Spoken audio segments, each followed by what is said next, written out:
Le défilé aérien, c'est une valse à 500 km/h. Alors pour bien comprendre, voici une carte de l'ouest parisien que vous voyez ici. On va rentrer dans cette carte. Alors vous voyez notamment ici à droite, en bas à droite, vous voyez Paris sur cette carte. Les Champs-Élysées sont symbolisés en pointillés et l'Arc de Triomphe, c'est le cercle rouge. Alors une heure avant le début du défilé, les 67 avions et 40 hélicoptères décollent de leurs bases respectives et convergent dans cette zone pour rejoindre leur circuit d'attente.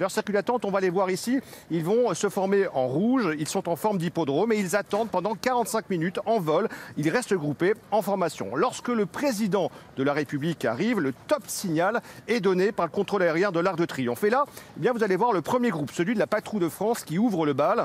Les 9 Alpha Jet en formation que vous voyez, eh bien, ils vont quitter leur circuit d'attente et s'aligner dans l'axe des Champs-Élysées. Et derrière, eh bien, le deuxième groupe fait de même et ainsi de suite dans tous les circuits. La grande difficulté, en fait, c'est de coordonner tous ces appareils qui volent à des vitesses différentes, y compris d'ailleurs pour rejoindre leurs bases respectives. Les chasseurs vont à 540 km/h, les transports à 320 km/h, les hélicoptères à 150 km/h. Et coordonner tous ces appareils qui volent à des vitesses différentes au-dessus des Champs-Élysées, c'est le travail notamment des 25 contrôleurs aériens qui ont le nez sur le radar. Et c'est eux qui nous assurent notamment ce spectacle hors du commun.